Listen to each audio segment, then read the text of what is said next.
Where's the lightsaber? There you go. You got it. All right, Pooch, let me know. All right, welcome back. Hondo's Blockbuster here. May the 4th be with you, all right? And today, as you can clearly see, we're talking Star Wars, all right? We are doing a full-on Star Wars character draft, and today I am joined by two guys who, safe to say, are big Star Wars guys, all right? I am joined today by Lucas Smith and Gabe Ryder, baby. Let's go. I am Yes. so excited, bro. May the I'm 4th be finally with you, here. right? Oh, shit. There you go. How you boys doing today? I'll start with the only thing I can start with. Hello there. Yes. yes.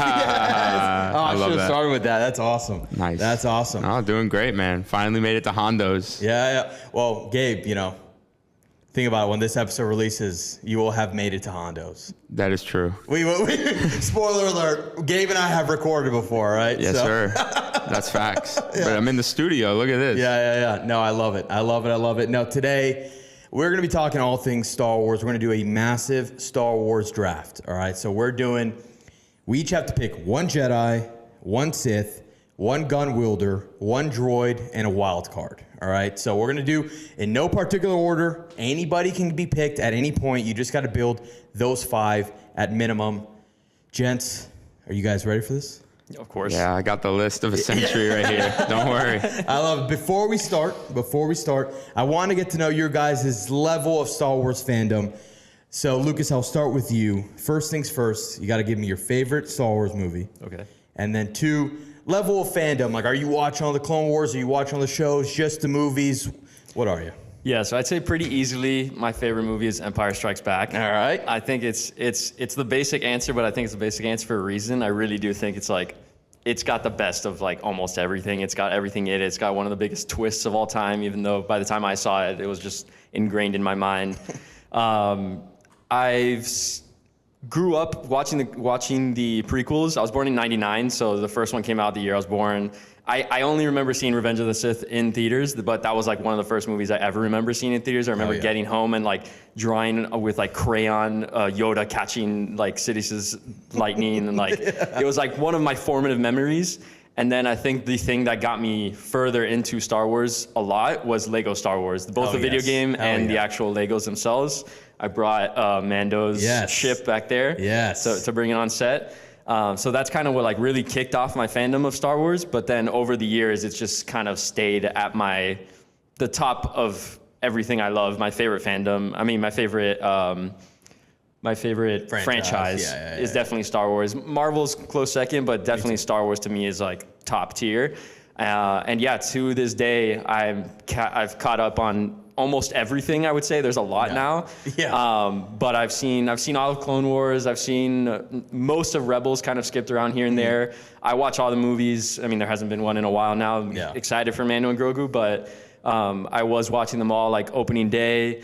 The shows, I'm watching Maul right now. Like I am definitely tapped into the Star Wars culture. I feel like as much as you could be. I love it. I have a very similar, and I won't give mine yet because Gabe, I'll let you go. But for me, seeing Revenge of the Sith in theaters for me is like basically changed the outcome of my life. Like that was the movie that made me fall in love with the movie theater experience, and obviously just like I was already a big Star Wars fan growing up because that's my dad showed me Star Wars like it was way earlier than I probably should have. I actually think I went to go see Phantom Menace in theaters and I was 3 years old. Like I was like really, I don't remember anything. I just remember getting the Taco Bell heads like they used to sell. You guys are too young for that. That's but yeah, I love it. But I'll save my full answer, Gabe.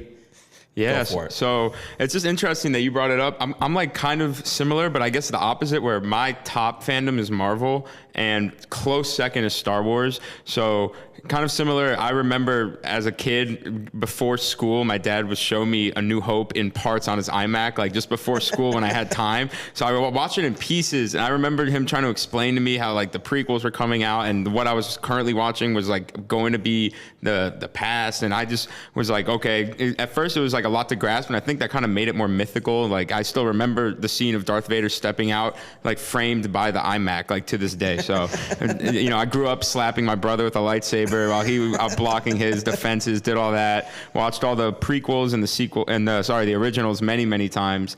Did a lot of, I'm the guy who does like a lot of like my research on YouTube. Like I love watching these people just deep dive about the craziest stuff, like things like largest ships, like the super stories get like miles long, things like that. I love the scale of it.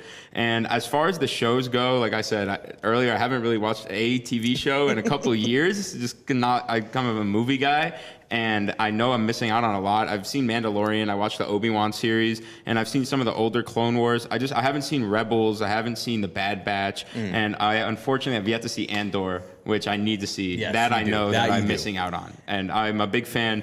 As far as my favorite movie, I really do agree with Empire Strikes Back, but I have to shout out, I think Rogue One has to be my potentially second favorite Star Wars movie. Hell yeah. I just think that movie was perfect. And seeing it like brought it with like just the effects that they use, I feel like the CGI and Gareth Edwards, I think, is the director. The same CGI stuff with the creator is just so well done than other movies. I love that. So yeah, I would say I'm probably right below where you would be and how you are with Marvel, like almost the opposite. So You got to see Andor if you love Dude, Rogue One that much. I know, exactly. man. I'm really missing out. Even my brother told me tonight that Krennic is back in the show, and I love Krennic, dude. He's just yelling, so angry. It was amazing. So I would say I'm I know a lot, but there's levels to this stuff. You know? Yeah. So I fall into the camp with you in the sense Star Wars is my number one, but like for me it's also like a 1A 1B situation with Star Wars and Marvel, because I grew up loving Star Wars. Star Wars is what made me fall in love with movies, made me fall the world of Star Wars. I was obsessed. My favorite movie is Revenge of the Sith. I am a Revenge of the Sith truther. It's my favorite because of the experience for me. I don't think it's the best. I don't. Just because, in terms of like the dialogue and like how the movie was made compared to like a movie like Empire, which I love. Empire for me is second, but Revenge of the Sith fucking rocks, dude. I love that movie, and it was the movie it was my first ever midnight premiere. That weekend, my dad took me and my brother to Star Wars weekend before it was Star Wars Celebration up at Epcot. Or not Epcot, it wasn't even MGM at the time. It was Hollywood Studios. Now it was MGM. And they don't have the Star Wars land that they do now. They just had Star Tours, and like they had a whole thing for the premiere. I became a certified Jedi. I fought Darth Vader. Thank you. My brother fought Maul, and dude, the experience was electric. I was at the time, I was 9, so I was like the exact perfect age range for it. So for me, Revenge of the Sith, and then I've watched almost everything. There's like shows like The Resistance I have not seen, and the shows vary. Like I love Andor, I love Mando. I actually really like Ahsoka too. Obi-Wan, I love Obi-Wan, but like, there's things with it. And there's other shows that are not great, but I watch pretty much everything, right? So my level of fandom is extremely high, but then Marvel comes in and has that run that they do, and I freaking love the MCU. So, but like deep down, like Star Wars is my number one. Star Wars is the one for me, and it's I can watch those movies like no other. Like I've watched, if I had to guess how many times I've seen Revenge of the Sith, New Hope, and Empire specifically, just those three, it would be embarrassing, I think. Like I've seen those movies on loop like a crazy number of times. So they have a timeless quality to them, existing so far away and long ago. Exactly. It could be anywhere. I love it. Yeah, it does kind of like feel in a weird way like it actually happened, and we're just like witnessing the story that actually did happen somewhere a long time ago. Cool, yeah. Exactly. Well, boys, it is time to fully nerd out. All right, we are diving in, and before we start, I do want to say, this is our 1-year episode. This is also our 1-year anniversary of Hondo's, baby. Oh so you guys God. Feel honored. Feel honored, boys. Congrats to you, man. Yes, this is 1 year kicking off on May the 4th, so it's only right. But with that, let's do it. The order's going to go Lucas, Gabe, then myself. We can go in whatever order we want. You guys can choose how you want to do it. So, Lucas, you have the honor of going first. All right, cool. Yeah, I mean, obviously it's good to go first, but also a little bit scared. A little bit scared of the fact that I won't be going again until pick 6. So I got to make sure. I'm in between 2, but I think I'm gonna pick. My first pick is going to be someone that isn't even my favorite character. I just think it's like the epitome of Star Wars. Like, this is Star Wars. This is the most iconic character in Star Wars. I'm gonna take my Sith off the board and go with Darth Vader. Yep. With that, I have my Darth Vader Oh, minifigure. you knew what was going on here, man. So I love that. I love that. put him right there. But Somehow knew he was going first. This might be a little bit. Oh, but- you think that's the only minifigure I have? Yeah, he's coming. He's got the whole thing ready. There we go. No, dude, Darth Vader is undeniable. Like, 100%. I mean, you mentioning that you love Rogue One, the scene where he pops out in the end of Rogue One is. I remember in my theater. I went to the midnight premiere, but somehow somebody must have gone to the midnight premiere the day before because somebody had a sign. Like if we were at a sporting event, that was like that scene happened, and he stood up and put the sign up, and it said like Darth Vader or whatever. It was like That's awesome. It was incredible. Like I remember watching that scene was like it was the first time we had really seen Vader like be In full action. insane because obviously like the original movies made in the 70s and 80s like they didn't have the technology nor like the prequels really amped up what lightsaber fighting can be and stuff. They did. So we never really saw Darth Vader get to that level. When we finally did in Rogue One, literally goosebumps. Like I'll go back and watch it on YouTube weekly. Yeah. But like I said, he's not my favorite Star Wars character, but I just think he is just like I can't. If I have the first pick, I can't not pick Darth Vader. I'm with you because he's not technically my favorite character, but if I was going one, that's who I'm picking too. Right. Darth Vader, and by the way, you get Darth Vader and Anakin Skywalker. Okay, that was okay. I had asked you before a nice. clarifying Okay, question nice. that I wanted to see You if get both. Okay, Makes they sense. You count get as both. one. They count Okay. as one. It will be Anakin Skywalker / Darth Vader. Okay. All right, because as much as obviously Anakin does have the Jedi side to him, right? It's just they're one character. So Right. I'm if you're picking one, you're picking the Sith one. Okay. Because Yeah.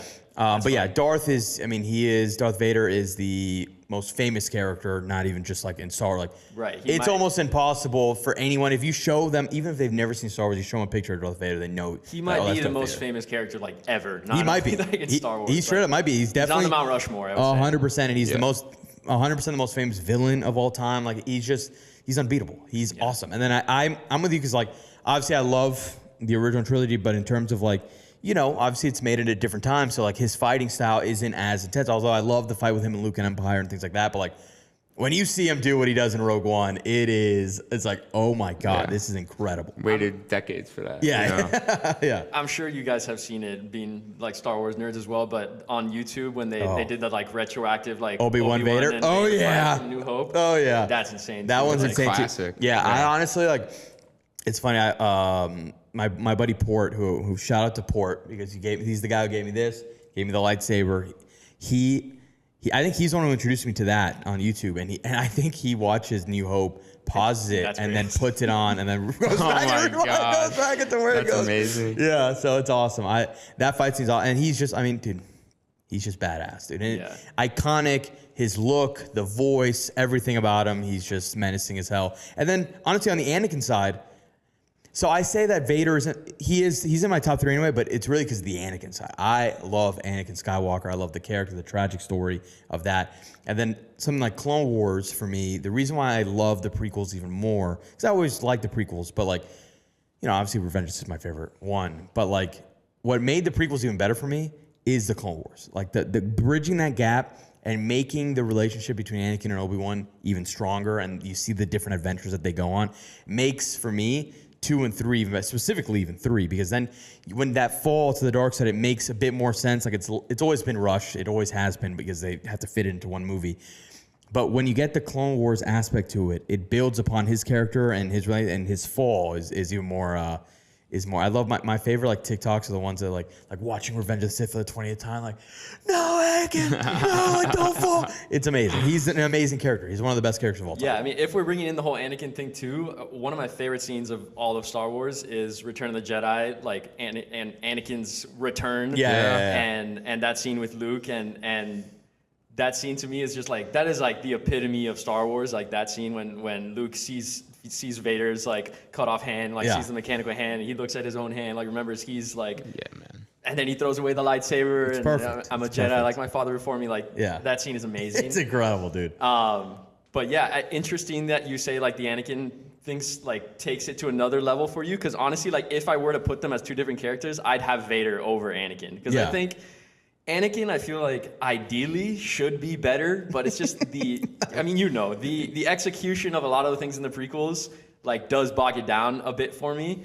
But again, like you said, the Clone Wars does add a lot of He's so a lot sick of in necessary Clone Wars. things So cool in that Clone makes him an Wars. even better character. Yeah. But to me, Vader is I have Vader above Anakin if we were to rank them as Vader, separate characters. I feel He's so iconic, you know. It just makes sense. I mean, Anakin for me, when I was growing up, I really did like appreciate what the Clone Wars did, because that was like kind of my time growing up. Like I remember when it premiered on Cartoon Network and everything, and like me and my brother would watch it weekly. And for me, and he's younger than me, but he was always like, his Star Wars was his main thing, and like Marvel was his 1B. So I would have him just kind of explain to me like, okay, catch me up. I missed like the last 2 episodes, but yeah, what it did for the franchise, I really felt like brought it kind of all together. And then the rewatches is where the emotion really kicks in, you know. Hell yeah. All right, Gabe, coming in at number 2, baby. I've been mulling it over, you know. There's a few different directions this could go, and I had a thought come in my head at the start of the pod, and I think that I'm gonna jump on that thought, which is that I feel like there's a lot more cooler Jedi and Sith than there are bounty hunters and gun wielders, and I think I'm gonna go that first. I'm gonna subvert it a little bit. I think I'm gonna have to go with Boba Fett. Oh, hey, wow, Boba Fett number 2 off the board. Dude, I mean, again, talking about. Oh, look, he's already got you, Gabe. He's already got you, Gabe. Don't worry. Fig out there. Oh man, thank you. I get to hold it. I'll fix your cape. Oh, he's got the cape in it. This is a nice one. We got the jetpack. Oh man. Missing the little thing. It's his antenna. Yeah. Oh man. Well, I think he still get the job done. It's Boba Fett, man. You know, look, from the moment he's popping up in the originals, I always love when a character is introduced. Oh, nice, man. I always love when a character is introduced in anything, and they're kind of made to be like that mysterious kind of shadowy figure, someone who sticks to the side, but plays such an important role without like revealing a lot about themselves. And the plot, doesn't have to do a lot to reveal about them. And obviously, with the expanded universe and Legends, and now the new canon, there's with Book of Boba Fett, there's so much you can go on. But have you seen that? I have not. But what the hell? Yeah, you just been doing the whole Book of Boba Fett? Hey. I haven't seen any TV show, any TV shows in like years. Wait, but you've seen him in man. Mando then? Yeah. It was great. And it was great. Honestly, you should just stop. Don't even watch Book of Boba Fett. That's half the reason. It might ruin your pick for That's you. half the reason. And but to the end, like I just will never forget, kind of the same way, like I always have framed in my mind the scene of Darth Vader. I always have framed in my mind Boba Fett just in the background, just lurking. Look like his design, his story, and then for me as a kid, that time, we didn't really have, or I wasn't really privy to all the expanded universe. So to me, he just existed as this like enigma of the universe. And will he come back? Like, is he alive? Who is that guy? He can make it out of there, right? And then to see where it's gone now is again like I'm almost a little bit like too much. To see him with his helmet off and everything. It's a little, and and I just I'm a little bit cynical about like the Disney Plus saga of anything, so that's it for a different day. I dropped the antenna. I'll pick it up. I don't want to hit the mic. Yeah, you just put Boba there. This table is going to be full of Legos by the end. So Boba Fett, man, just such a cool character. I think just such a badass to the end of the degree of it, and I'll never forget just like growing up and seeing him do his stuff. And I've always liked Django as well, but he just never had to me like just like the absolute like it's a corny word these days, but this is the aura Boba Fett carried with him. 100%. Not like of being like not just of like it's aura, but like he was a killer. Like he was feared. He's the OG. He's got a Vader. To work directly with Darth Vader, you got to be somebody. Yeah. So here's what I'll say about Boba Fett, because I agree with you. I think Boba Fett is one of the coolest characters in Star Wars history. Like you mentioned, essentially his aura, or the fact, the mystery around him. He was so popular for a reason, right? My only thing with Boba Fett is 2 things. One, the Book of Boba Fett show. Gabe, I don't even want you to watch it. I want you to keep your image of Boba Fett. Just watch the Mando episodes in it. Yes, he's amazing in the Mando. Oh yeah, watch the Mando episodes in that, but he's amazing in Mando. I like that Boba Fett. What they do with him in that show is whatever. But my other thing is, I think I love Mando more than Boba Fett now. I respect that so much, though. I really do. I have a Mando minifigure on my golf bag. Mando, for me, like, of the Mandalorian, because he's not really Mandalorian, but he's got the Mandalorian armor and stuff. And so, like, I just love Mando. But with that being said, Boba Fett is one of the coolest characters. And one of my favorite things, my favorite, like, Boba Fett things is I used to be obsessed with Boba Fett in the Battlefront 2 game. You guys ever play Battlefront? Yeah. Battlefront. That I'm a big fan Boba Fett was the best character. Flying your jetpack. Yeah, it was the best. So Boba Fett. Also in the Lego Star Wars games. games. Exactly. Hey man, Django. Yeah, I freaking love the Lego Star Wars games. It's a good boss fight. Yeah, And yeah, against him, yeah. Like in the OG game. I remember. I'm pretty sure you're like deflecting lasers on the barge and everything. Classic, man. Yeah, I just a lot of memories with it too. I had to do it for Boba the one time. Hell yeah. No, I love it. I love it. Listen, I love Boba Fett, so it's a good pick. I love it, Gabe. I know you're saving your Jedi for later, so don't you worry. Well, since there hasn't been a Jedi picked, I will toss in to make it, we can have a different little conversation here. I am going with my Jedi, and I am going with my all-time favorite Jedi. This is not only my all-time favorite Jedi, he's my all-time favorite character in Star Wars. Everybody growing up was, Darth Vader, Anakin, Luke, Han, or whatever, and I love all those characters. But Obi Wan Kenobi is that guy. Yeah. Obi Wan Kenobi is my favorite. Thank you. It's the Obi Wan show version. Nice. So Yes. sorry Whoa, about the that, show version. Hello there. It's the best. Obi-Wan for me is the epitome of multiple things, right? He's the epitome, especially during the prequels, early days of like the true Jedi, right? But then I'm going to keep talking about Clone Wars because that's so much I love it. You learn so much more about him and his backstory and how he actually connects really well with Anakin for different things that he did and different choices that he made compared to what Anakin ends up doing. And I've always just thought he was like the coolest character, and also like he was so fun and different than Anakin in the sense of he was so more traditionalist, but he had that fun side to him.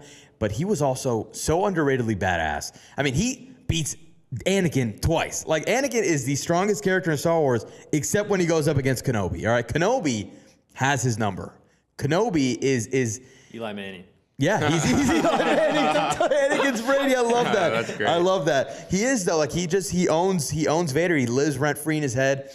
And just like for me, the prequel era Obi-Wan was always, he was my favorite character growing up. Which is why I definitely want to talk about the Obi-Wan show for a second, because we have to do that. But favorite character in the Clone Wars, prequels, and then of course in the New Hope, like being Luke's mentor, being the one that, like he sacrifices himself against Vader just to free Luke, and then he's the one who from Qui-Gon learns to be a Force. He's so pivotal to Star Wars. You cannot have Star Wars without Obi-Wan. And Obi-Wan to me, rarely gets talked about in that like epsilon, whatever the word is, of like being someone's favorite character. He is my favorite character by far. Obi-Wan Kenobi is the best. Which is why the Obi-Wan show for me was more disappointing than not, but I still enjoyed it, if that makes sense, right? Like I feel like I could have, and this is gonna sound cocky because I'm not here to dog anyone's creation, but I could have fixed that show. Right? I could have. There's a few things that I would have just you. what I would have done is because like I know a lot of people have an issue with the Obi-Wan meeting Leia ahead of time, or like having an adventure. I actually don't mind. I didn't mind that. All right. Outside of her Leia running scenes, those could have gone. Yeah. Those could have gone. But I actually like the idea of him going on an adventure to save Leia, because obviously in the future he does it with Luke.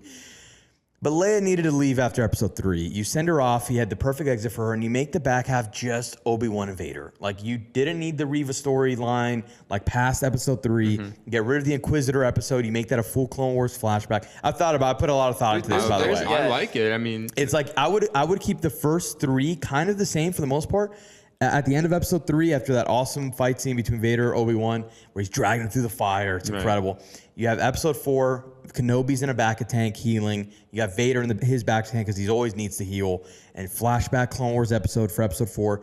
And then you don't really need to change 4 and 5 that much. All you have to do is you change Reva actually getting killed when lightsabers used to actually mean something. Yeah. Like, that was too many people survive lightsabers nowadays. That is something I was Yes, going to bring up as like one yes. of my biggest problems with that show is like the way, like people just get stabbed with a lightsaber and you just move on like it's nothing. And it's like, it's so frustrating. It's crazy. Especially with like in the original, like because of the Clone Wars and the prequels, like we see lightsabers all the time. But like in the original trilogy, like a lightsaber was like a holy weapon, And so it's like you only saw it like every so often, and it was like a big event.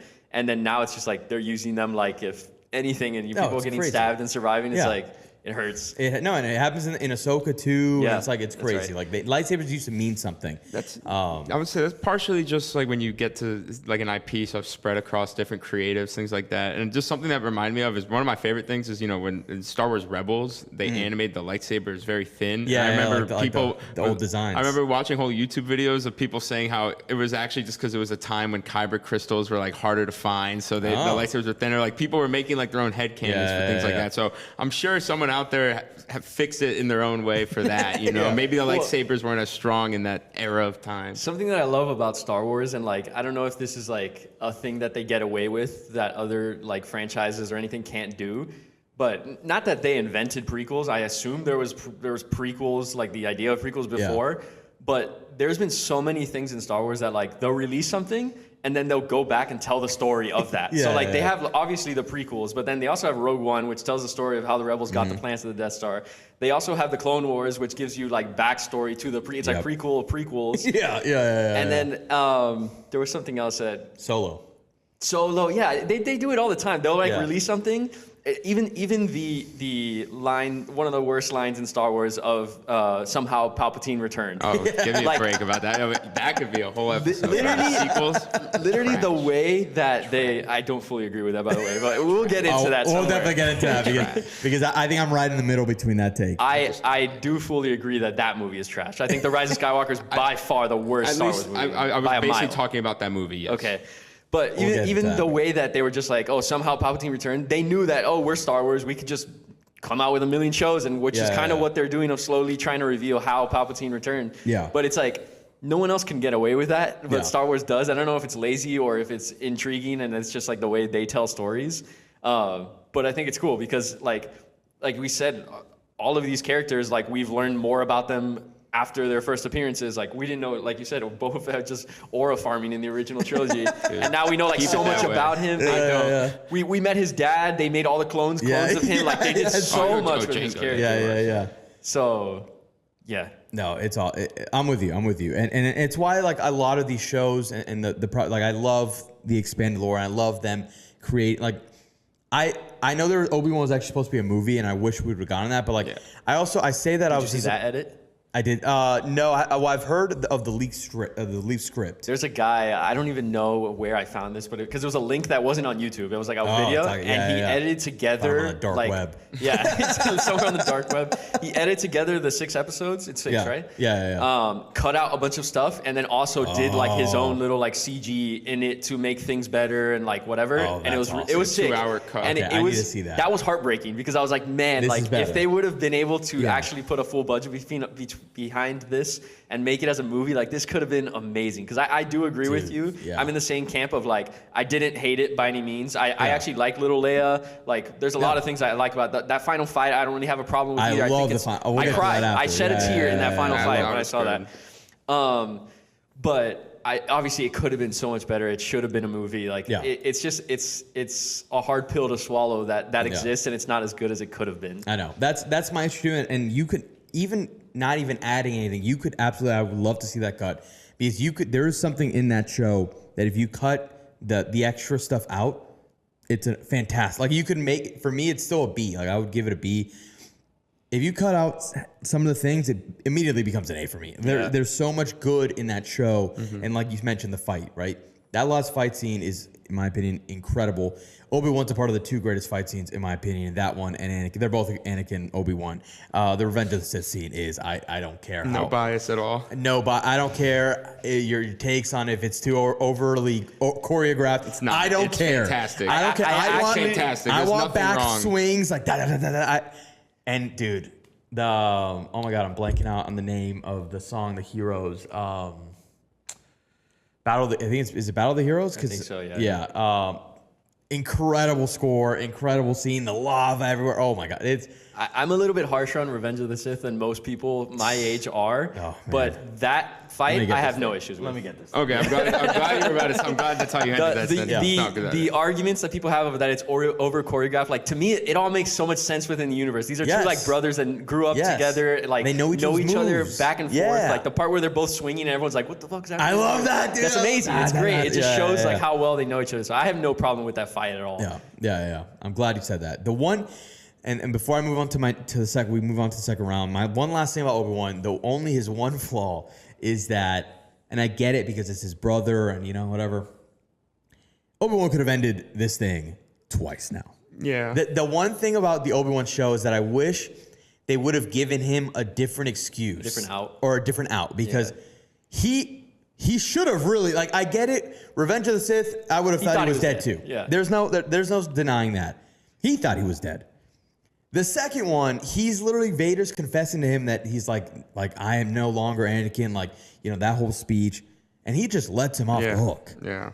That was crazy. Yeah. I gotta give Obi-Wan, you're my guy, but you could have stopped a complete, you know, you could have. I mean, the original trilogy would have never happened. What do you think of the potential stain as well of Obi-Wan's character in the original trilogy? How like he thinks Vader's not redeemable. Like he tells Luke, like, don't go. Like you're gonna have to kill him or whatever. Yeah, like, exactly. You could have done that. But I'm saying, like, do you see that as like a flaw in Obi-Wan's character? Like, man, like he was wrong and Luke was right, or is that just like it makes sense with everything he's been through with Anakin that he thinks that? The thing is, Obi-Wan wasn't wrong because up until like I think the only way that I guess he was wrong because the only way that he was redeemed was because of Luke, right? If Luke never met Vader, like Vader would have just continued. He would have never turned, right? The only way that he would turn ended up being Luke. So in that sense, he was wrong. But like, also, do you blame him? Like no. Dude, every time it speaks to the character too, and you know the many years that passed and everything, and he probably, you know, has heard stories. I mean, of, like, dude, the amount of people Vader. Let's call a spade. Vader has killed 1 million plus people. Of like, course. I mean, they blew up Alderaan. He's probably replaying his head. Man, I could have killed that guy twice. Yeah, exactly. What the hell was that? Was that my lightsaber? Lightsaber talks, dude. All right. Well, with that, I'll move on to the second round. Okay. All right. And I'm gonna go a little bit. I'm gonna go another one that no one's gone, and I'm going droid. And I think, in my opinion, there is only one droid, the goat of all goats. It's R2D2. Yep. Thank you. R2D2 is just the absolute best. I mean, he is. Look at him. He's small in this guy. He's out-oring him. No, R2D2, like what he is a man's best friend. He is Anakin's best friend. He's the most useful, reliable droid in the galaxy. Iconic. Just like, I mean, realistically, obviously the rebels don't win without R2D2. Yeah, like R2D2 is so pivotal to Star Wars itself. So versatile, so useful. I love how they use him in the prequels too. That he's like also like fighting droids at some point. He's flying around. Him obviously, and I'm sure this guy will be picked later. But his dynamic with C-3PO. It's just he's the best. He doesn't even talk, and he's somebody you can connect with on a level that you probably shouldn't connect with someone that a thing that you can't even understand. Right. But you do because he's a perfect character. He's essentially, I mean, he is. He's like a dog. He's like the best dog of all time. Like he is your best friend. So R2D2 for me is the easy 1-1 droid. There's a lot of great droids, but R2D2 for me. If I'm picking one, it's R2. Nice. I think that I agree that R2D2 would be like the most like really like the GOAT droid of Star Wars. Kind of like Darth Vader will always be like that character. Yeah. Like he's like another like face of the franchise For sure. in that regard. And another, I would say, very underrated Lego Star Wars character. I know we've been throwing that out a little bit, but I love he was very versatile and like useful. Yes. For a kind lot of of needed him things. to get some. But he was also the best droid in that game because like the other ones, like C-3PO, you're just walking, he can't even fight. Jump. I don't he even doesn't jump. He can't even jump either. This one, he flies, dude. He flies. He zaps. Yeah. So yeah, R2 for me, it's I'm taking him off the board. Okay. So. Word. Do you Not think, like I was going to take him or anything. No. Do you think the prequels and Clone Wars and all these other things, like making so many other R2 units, at all hurts his legacy, or like? I don't, because I think the other ones are so forgettable that it actually, I think, builds on his legacy. Right. Because they're like look at these idiot R2s. Like I'm the best R2. The like, red, you know what I mean? Like red. Yeah. Dude. There's one that was in the movie. Well, Obi-Wan's R2. R4? R4. Yeah, R4 gets his head blown off on the Battle over Coruscant. No. Yeah, weak, dude. You don't see R2's head getting blown off ever. Even when he gets blown up, he comes back. Yeah. Go. I was just gonna say that scene of when the buzz droids are there and he's zapping them. Yes, exactly. Man, that's classic. R2 go for the eye. I mean, in the scenes on where Dagobah, Yes. scenes on Dagobah are classic, you know. With Yoda, dude. But honestly, I'll say this: I think one of the best parts of the sequel trilogy was R2D2. Yeah. And the moments with Luke and the moments with C-3PO, and I think that just. It was just done really well. Like they knew that putting him on screen was kind of like a heavy presence, and he just was kind of one of the only characters to be early on in the sequel. So I for some reason I just really remember a lot of scenes of him in the sequels as being really well done. Oh yeah, I agree. I mean, if you were to do a Mount Rushmore of Star Wars characters just across the board, and people in terms of what people would recognize, He's probably on there. It's probably him, Vader. Probably honestly C-3PO is just as recognizable. Yeah. And probably Luke or Han, if I had to guess. I think there's another one, but I don't know if we want to. No, we'll say it. Spoil a character. No, we won't spoil okay. it. All right, Gabe, go for it. Second pick. All right, so I feel like this is. I hope I'm not taking anyone's pick here, but I'm gonna have to take my Sith off the board He right already took here. a Sith, so you might be taking my guy. So Well, I'm gonna go with, in my opinion, one of the most memorable characters, and someone who used to. I've seen this fight 1,000 times. Darth Maul. yeah. What a I was actually legend. about to go with Maul with my second pick. So. Well, look, as someone who, and I know his show just came out, and I will. That is one that I want to watch because again, he's just to me another pick, mainly just of like I remember it growing up as someone who's so cool. I thought the double-sided lightsaber idea was so cool. Oh yeah. I remember reading all like the interviews with, I think his name's like Ray Park. Yeah. About like the choreography for it, and then his story. I thought I'm part of me is just a little bit more cynical about some of the expanded universe directions, but his pop-up in Solo was a little odd. Maybe they'll keep going with that, but Have you seen, because of the Clone Wars stuff? yes, I know, Yeah, but yeah. I it's not odd. I just thought for that to be the first live action It was in a just funny while. that was how that movie ended. Exactly. That's how I was like, What the hell is that's he doing? it. Yeah. Exactly. It just kind of came out of, to me, it was just like, I just wish I did more with it in that Yeah. fair, but I will say that his storyline in Rebels, Oh, in the end, incredible, where they dude. finally ended his story. Yeah. I just thought that was so well done to the end. My thing with Maul, and the reason why he's probably my second, he's my number 2 also behind back Vader. There you go. The reason I love Maul is because of the stuff that they did with him in both Clone Wars and Rebels. They added so much to the character that, I mean, obviously people when they kill him in Phantom Menace, Obi Wan kills. Also, Obi-Wan, again, badass. But Great scene. and their dynamic, Obi-Wan and Maul's dynamic gonna is bring it. incredible. Kenobi, it's amazing. It's one of the So best. well done. But the stuff with him and Mandalore and everything that they do in Clone Wars and Rebels, like you mentioned, like have expanded his character so much. And I think it's one of those, like we mentioned, like going back and adding story. I think it's the one that's done probably the most justice. Like it might be like he's a character I think has been redeemed the most in the sense of like people were like, oh, I can't believe you killed this guy off after maybe saying 3 words in Phantom Menace. Then he comes back with literally a vengeance, and he is one of the best characters. And honestly, in my opinion, is one of the reasons why I love Clone Wars so much is his and Kenobi's arc in both of in that and Rebels is just incredible. He's the best. I think he's the best part of Clone Wars. Yeah, like he is I'm the with best you. part of it. I'm with in you. my opinion. Yeah. And the scene where he kills Sabine, that's her name, right? Yeah. The princess or queen. No, of Mandalore? Sabine. No, Sabine is the girl from Rebels. Rebels, yeah. What's the name yeah. of the queen the on queen. Mandalore, the princess, whatever her I'll name pull it is. up for you while you're Whatever. talking. That scene to torture Obi-Wan to do Yes, that, it was yes. like incredible. And then when they came back with the season 7, his fight with Ahsoka, him telling Ahsoka to like join him because Order 66 was going to happen, and that Darth Sidious is like in control of all this, and Ahsoka not knowing whether Duchess Satine. Duchess Satine, Yeah. that's Satine what it and is. Sabine. I mean, come on. Come on. right there. But yeah, that conversation that he has before they fight with Ahsoka in season season 7, That and he's finale telling is her amazing, he's bro. telling her what's gonna happen, and she like doesn't know whether to believe him or not. Or, like I don't blame her, but Yeah. but that conversation is great, and then the fight after that is incredible as well. And like I don't know if you guys have seen that either, but like that was actually done Yes. like the actual choreography was done, and they like mocapped that to like put it Incredible, into.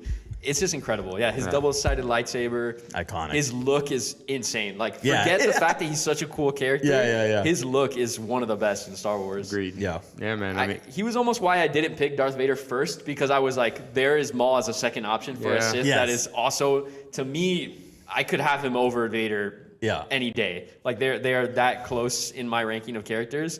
So that's why I almost didn't go with him. But yeah, he's a goat of Star Wars for sure. I agree. Yeah, again, like someone that I really picked from like the memories of like growing up with Star Wars, and like someone who was like burned deep in like my memories from the games, the movies, the series. But He's another one. Another cool guy. Another thing, Lego Star Wars and Battlefront, dude. Oh my God, he used to rip them all the time. But yeah, to your credit, as it's funny because I haven't seen the Book of Boba Fett, but I have seen like Legends, Clone Wars. I do think that it's something like he's one of the ones that did a lot of the expanded lore. Really did a good job explaining that and like where his story went, and did it justice because he was taken really soon. I mean, I'll speak on that later because I don't want to say any more names right now. Yeah. I'm with you. It's a great pick. I love Maul. So. Also, you mentioned his stuff in Rebels, the scene where Obi-Wan finally ends him. Yes. You've seen the breakdown of like Obi-Wan doing this because of Qui-Gon, and then this because of this, and then he raids him. It's amazing. It's so good. It's poetic. Yeah, it really is. I just really like that scene. Yeah, it's the best, dude. It's the best. Really well done. I love good animation. Yeah. All right, Luke. All right, you got back to back. I'm so too. glad that I got back to me with the character I wanted still on the board, and this is my favorite character in Star Wars. Some people think over the years he's been brought down a little bit by more recent things, but I got Luke Skywalker. Luke. There you go. Wait, were you named after Luke Skywalker?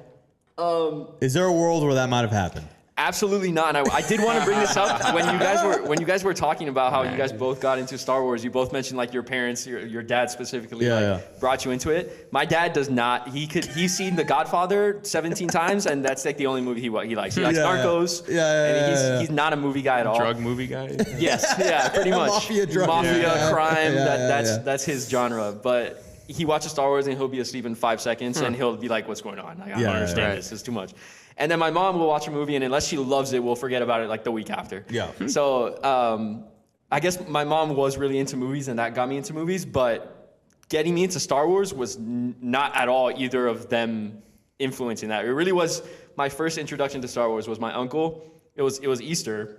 So coming up on the anniversary or whatever, it was just past the anniversary of that. But I remember for Easter, he got me a Luke Skywalker figure, an R2-D2, and a Chewbacca. And I remember he like gave them to me, and I was like, oh, cool, these are little action figures. But like, I didn't know at all who they were or what they were. And he was like, oh my gosh, like you've never seen Star Wars? And he starts like, explaining to me the story of Star Wars through these 3 figures, which is pretty funny to me that like, he had to explain to me Star Wars through R2, Chewbacca, and Luke. Like, it's funny to like have to piece together like, oh yeah, and then this guy's dad is this, whatever. But that was kind of like my first introduction to Star Wars. So no, I was not named after Luke for sure. That's pretty cool. I can say that for sure. That's cool. You learn through the toys. George Lucas is doing justice. I remember specifically. So I had the Luke in his like orange like jumpsuit like pilot outfit. Oh, nice. And I remember my uncle telling me he's like, oh, cause so this guy's like a farm boy, and I'm like, what? Like, why is he dressed like that? He's a farm boy.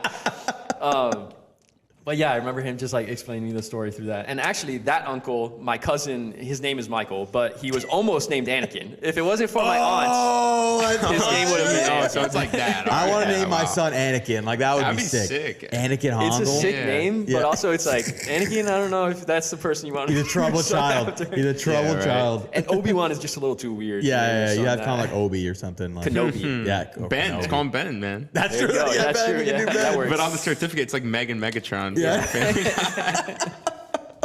That's awesome. That honestly works out. Look, I'll say Luke's my favorite Jedi of all time, honestly. Like, at the end of the day, like, I get emotional with so many moments of him, just like, because we see his, like, again, like, obviously Anakin, we see, like, the really complete journey, but even from what we see of Luke and, like, his beginnings, like, on Tatooine, and just to where he became as, like, a person, even beyond, like, the sci-fi elements, and, like, what he had to go through, like, family-wise, and I think that my one, and to bring it up again as someone who, like I said, wasn't a big fan, I think one of my shining lights of the sequels are, and I know it sounds crazy, but is like some of the scenes with Luke, like just to see him on screen.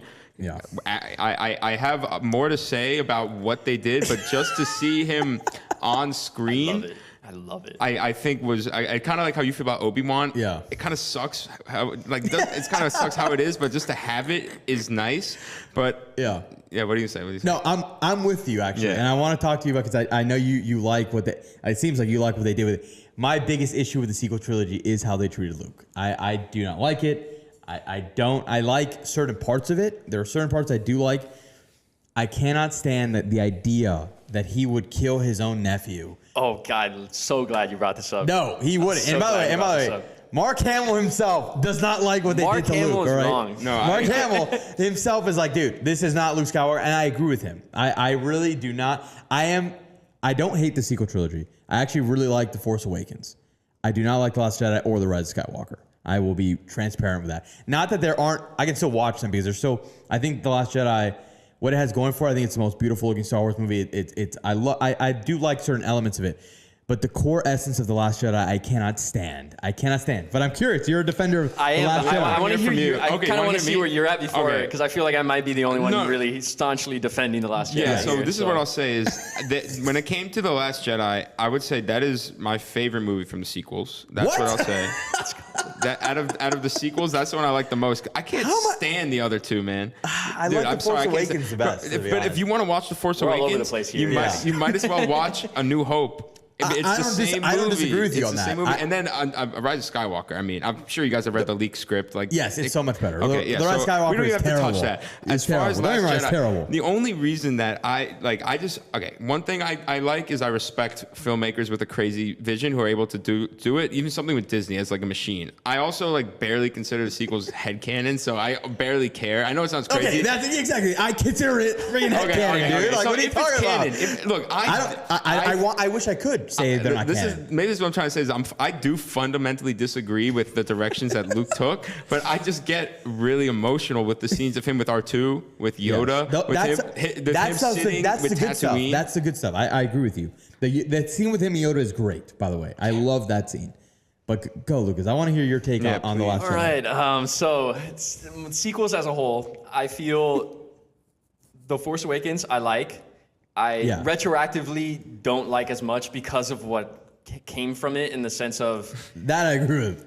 but not okay. So like it's the source of the problem. It is. It's the source of the problem, which is the issue. But like, I love The Last Jedi. Like there are clear flaws to it, but I think everything that they did with Luke, Rey, and Kylo, none of their stuff are any of the flaws that I have with that movie. Those are some of my favorite things in all of Star Wars. Okay.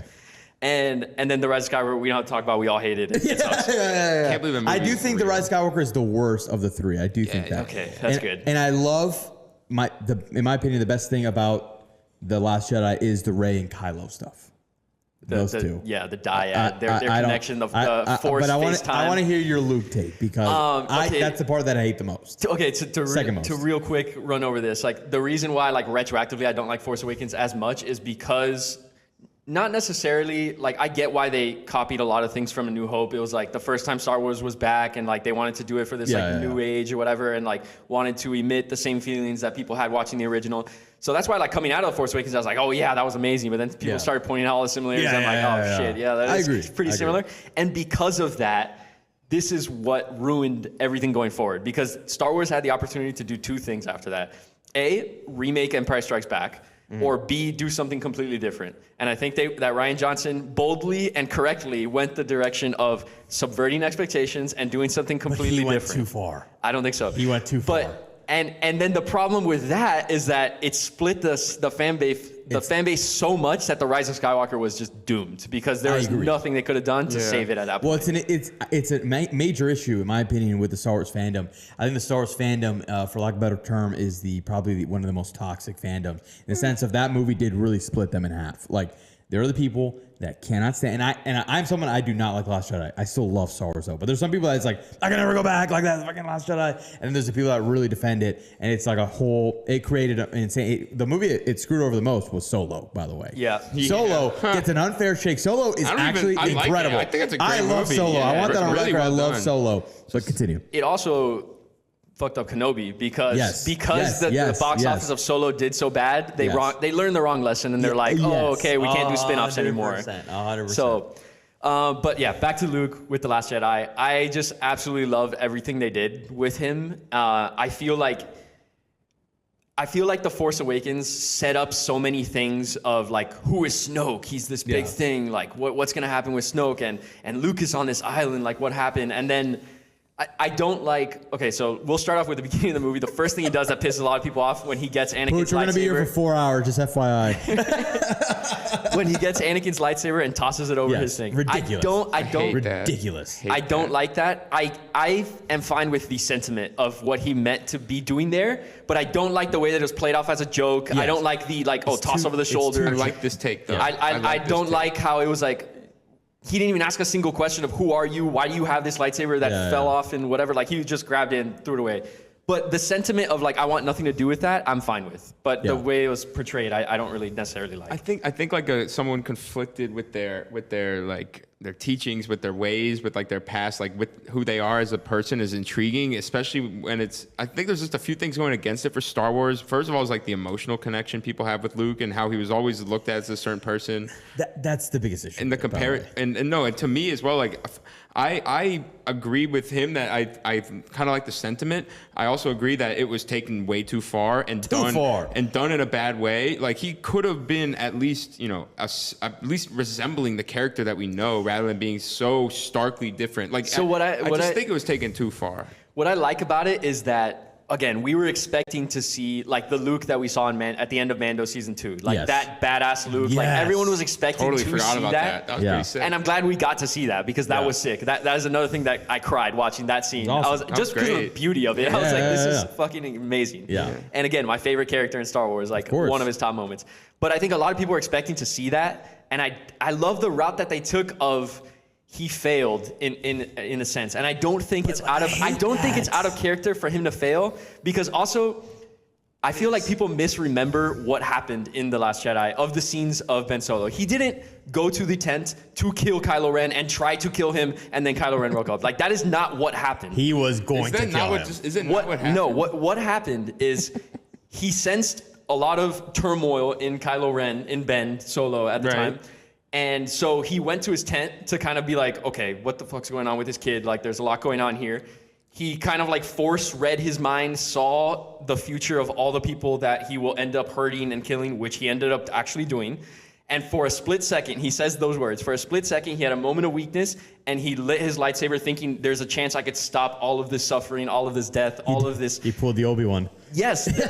And I don't think, okay, and then by the time he realized, okay, I'm not going to kill my nephew. That's not the Jedi way. That's the wrong thing to do. It was too late. Benno had already woken up, saw him with a lightsaber, thought he was going to kill him, freaked out, whatever, the whole 9 yards, burned the Jedi temple, whatever, everything. Oh. But to me, that moment of weakness is similar to what I said was my favorite scene in all of Star Wars, where Luke is hacking down on Vader, about to kill him, about to turn to the dark side, about to do what the Emperor wants him to do. And it's that moment where he realizes that he's human, that he doesn't do it. And he's like, this isn't me. And he throws it away and does that. To me, that's a similar situation with Kylo, with taken to the nth degree, because Kylo, the things that Kylo ends up doing are worse than what Vader does. Because Vader blows up a few planets. I mean, if you put that on him. Yeah. He blows up a few planets and obviously kills people throughout the galaxy. Is not a good guy by any means. Kills a bunch of children, Jedi, whatever. Not defending any of his actions. But that's not too bad to me. But the First Order ends up destroying a lot of planets, like way more people. And so Coruscant. Well, of course, that J.J. Abrams had to triple up on the New Hope. The New Hope only destroyed one. We're gonna destroy 7. Exactly. So I don't think it's out of character for Luke to be like, holy shit, this guy's gonna cause so much damage. Like maybe I could do something, and then realizing the moment he lights his lightsaber, like, what am I doing? Like I'm not gonna kill my nephew right now. And then it just being too late. And then him doing the same thing Yoda did of going and like being a hermit. He's like, I ruined everything. Like everyone sees me as this legend, and I can't be that for everyone. I can't go out with my laser sword, is what he says, and defeat the First Order. Which then he ends up doing at the end of the movie in the coolest way possible, in my opinion. Like, I just love everything. I don't have a problem with the end fight because he's not actually there. I have no problem with that.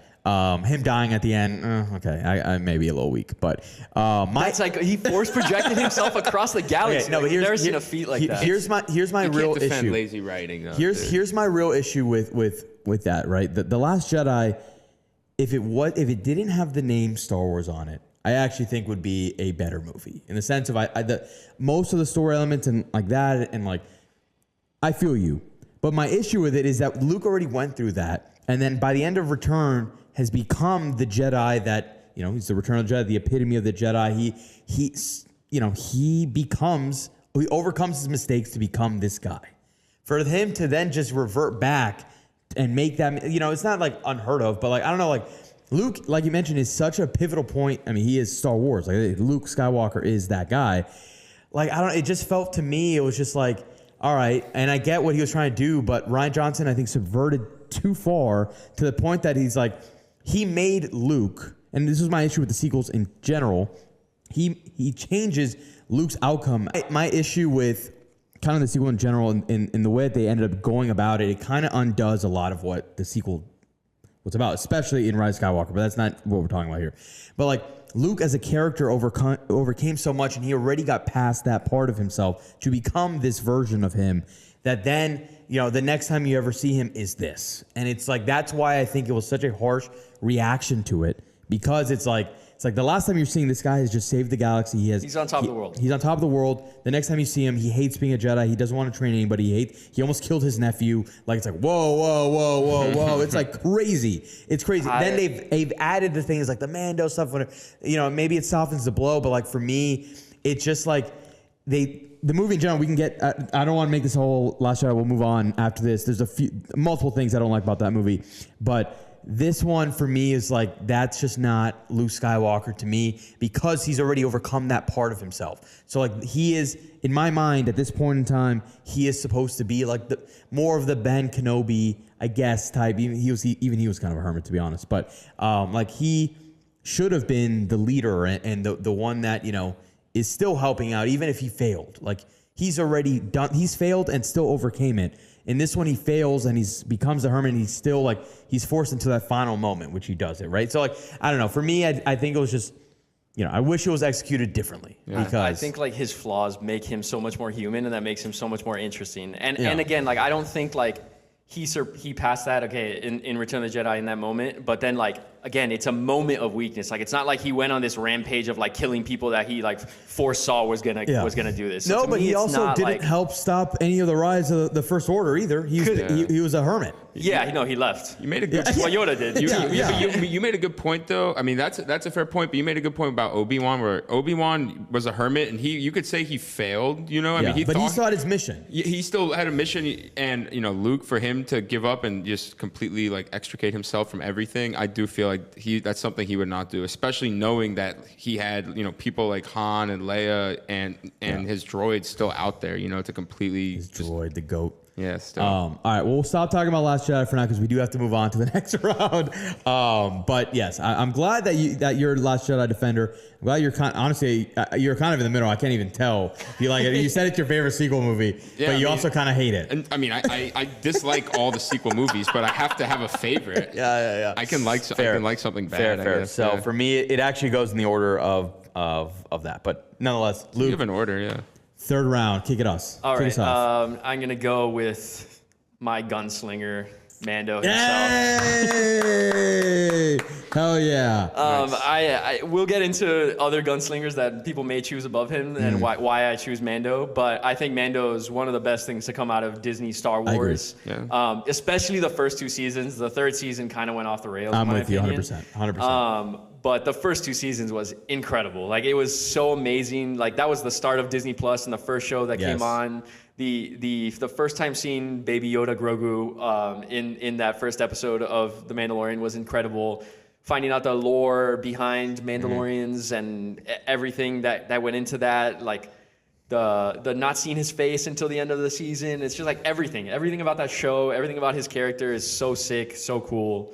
He's my top gunslinger. I'm with you, by the way. I have, and I'll get to my gunslinger because you guys have already picked yours, so I'll save him for last, essentially. But Mando for me, and I mentioned it earlier, like Mando, not that I still love Boba Fett, but once Mando came, I'm like, that's my guy. I think he's one of the coolest characters in Star Wars history. I really do. And I agree with you. I think the third season was a massive misfire. But season 1 and 2 are so damn good. And his stuff in the Book of Boba episode, like I just will continuously watch that. he is just, you talk about aura. Mando's got aura, dude. Him, Grogu, the adventures that they go on, the adventures of the week, the monsters, the Mandalorian lore, him becoming the bounty hunter, then, becoming essentially a part of the rebellion. It's just, he is just a cool character. The concept of him not being able to take off his helmet is just an added intrigue. Obviously, you do end up seeing it, but he does it for this reason for, Grogu. So, I don't know. I'm with you. Mando for me or Din Djarin is dude. He is awesome. Like, in my opinion, I have my number one guy, but for me, he's right below him. Yeah. I thought that easily. I mean, other than Rogue One, easily the best thing to come out of Disney Star Wars. But and to me, what the Mandalorian is in the show is like how I imagine Boba Fett would actually be. That's what it was. I don't know if you knew this, Gabe, but like, Jon Favreau wanted to make a Boba Fett show, and he was trying to do it for so long. He ends up then changing it to the Mandalorian, this character that he ends up,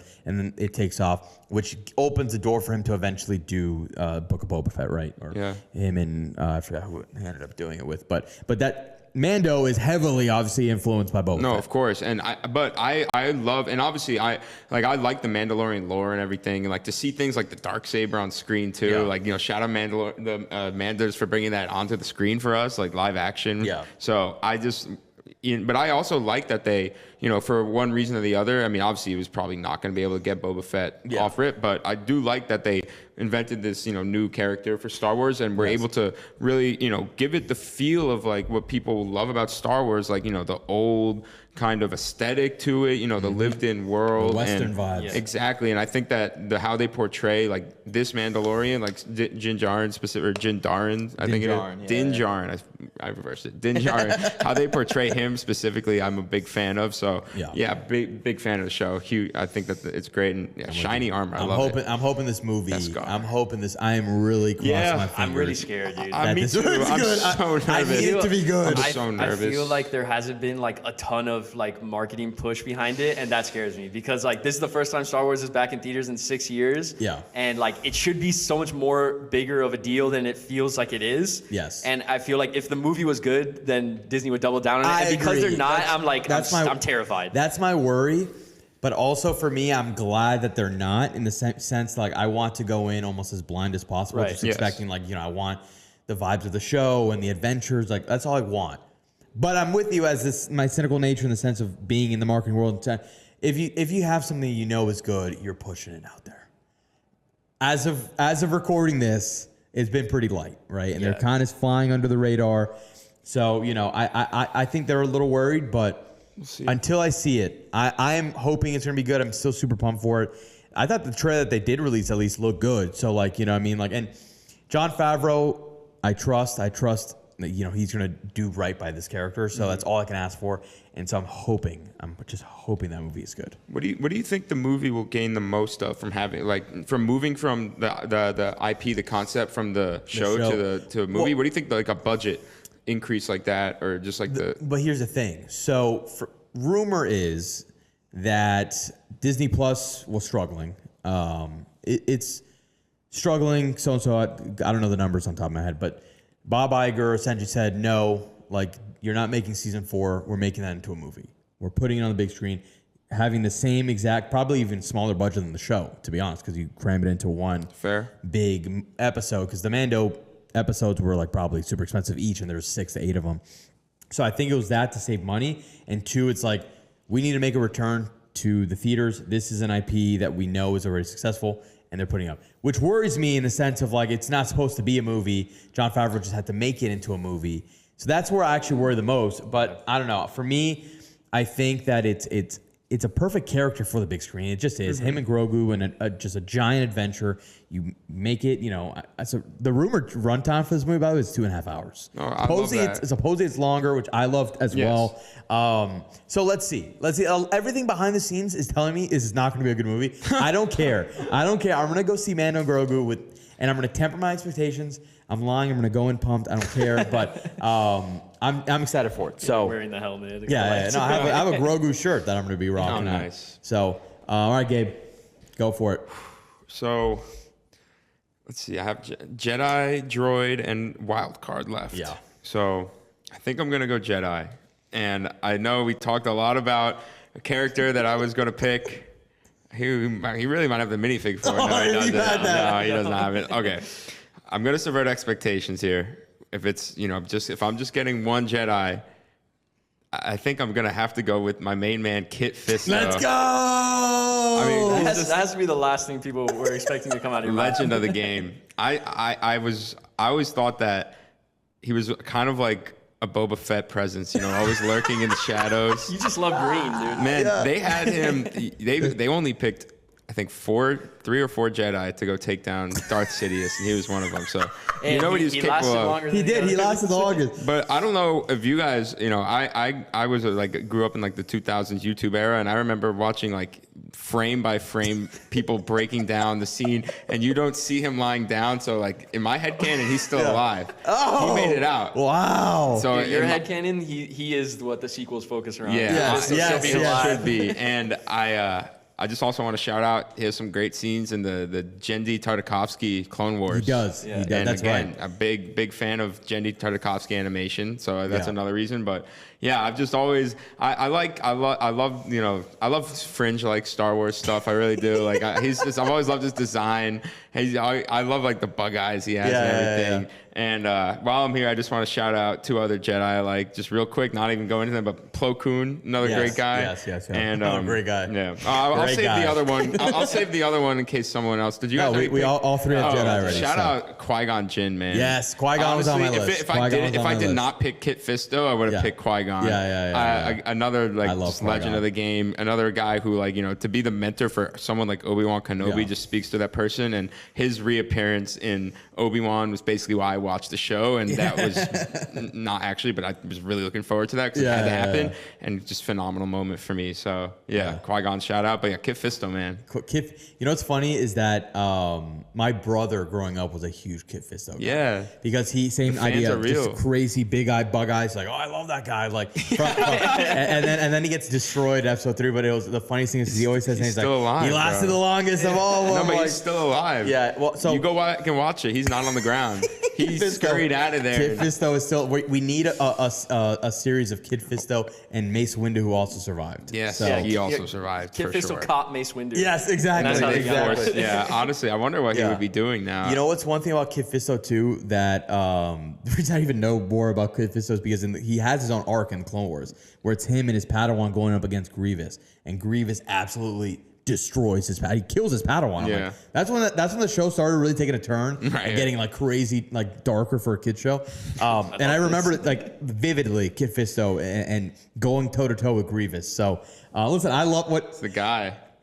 to let the listeners know a little. We knew Kit Fisto was coming at some point, or he might have not have come. But Gabe, the first time I called Gabe, tell him about this. I'm like, oh, Star Wars, and he goes, no one better take Kit Fisto. I'm like, dude, why are you telling me your picks? And in my head, I'm like, only you would go 1-1 Kit Fisto. Dude, Like he's it'd be great. incredible. He's just, I just feel like he's the epitome of Star Wars being creative as well. Where obviously a lot of the main characters are obviously some alien characters, but you have someone who's just so strikingly different, and I feel like for him to be a fringe character who has arcs in different shows, an arc in the movie featured in important scenes.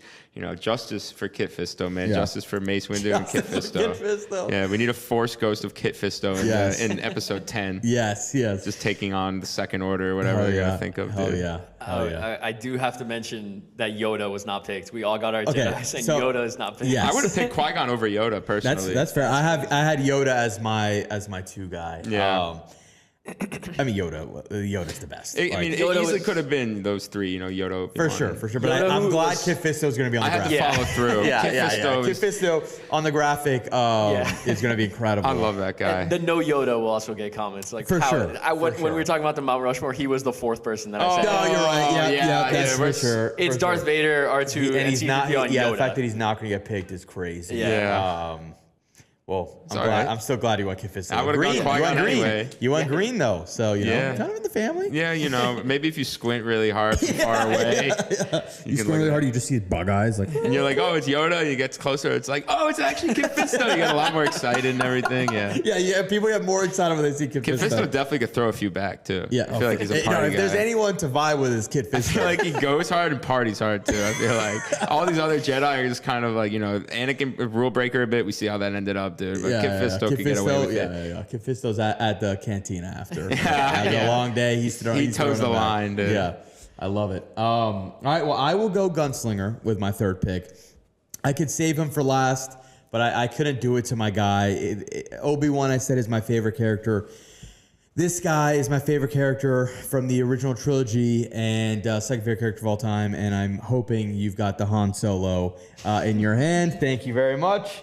Han Solo, just the epitome of cool.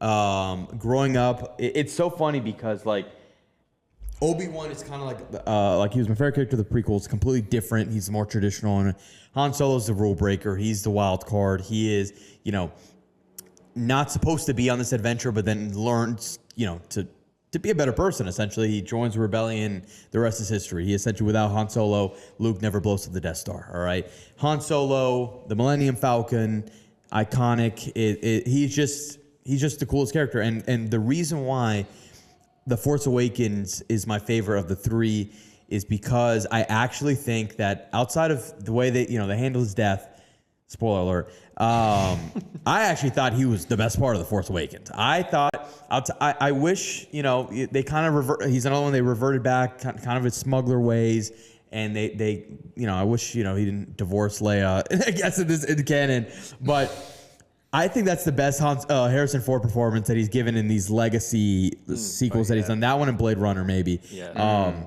But, he's effortlessly cool. I don't want to, we've already said Chewie, but his dynamic with Chewie, his dynamic with Leia, his dynamic with Luke, he's got so much chemistry with all of them in a very different way.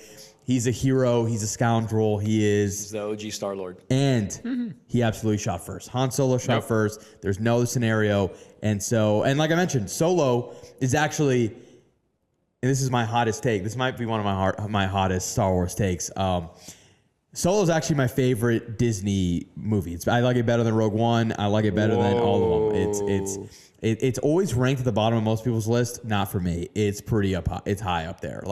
For me. It's Revenge of the Sith, the OG trilogy, and then Solo. Dang. Yeah. I loved Solo. I love Solo. Great. I love Solo. I thought it was really, really well done. I really didn't have a lot of complaints.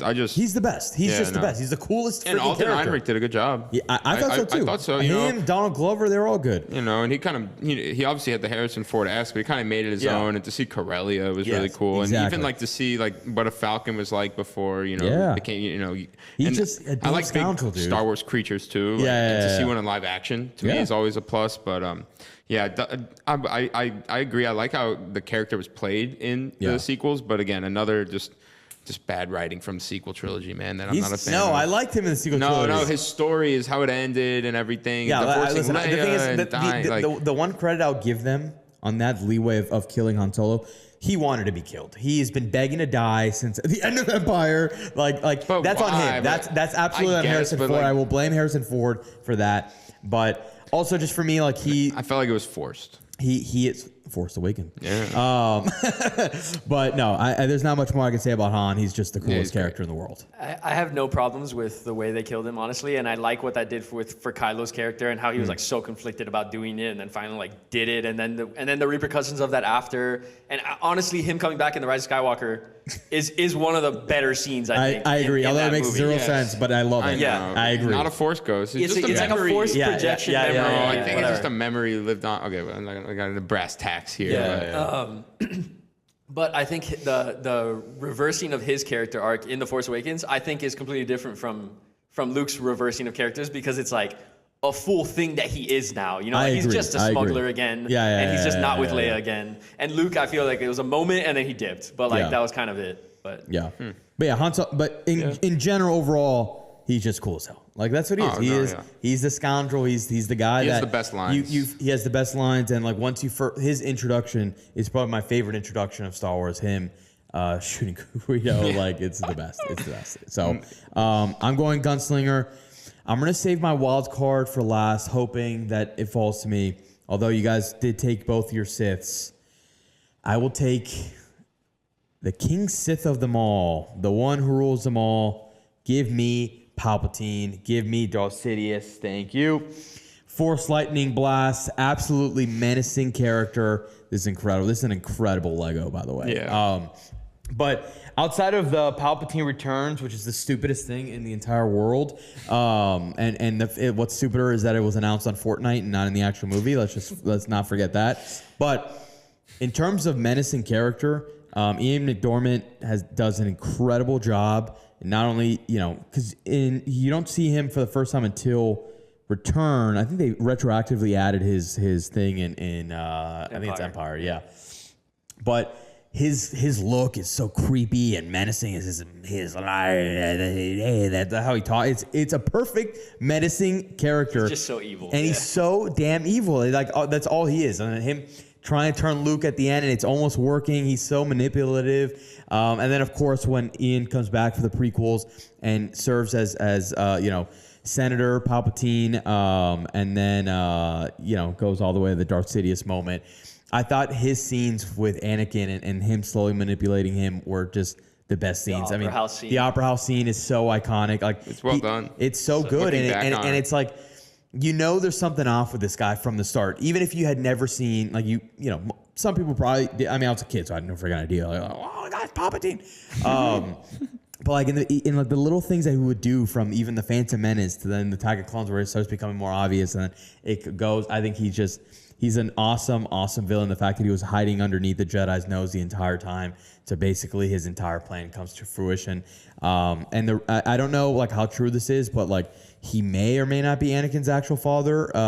Like that he supposedly he didn't actually impregnate Shmi himself, but kind of like did the whole.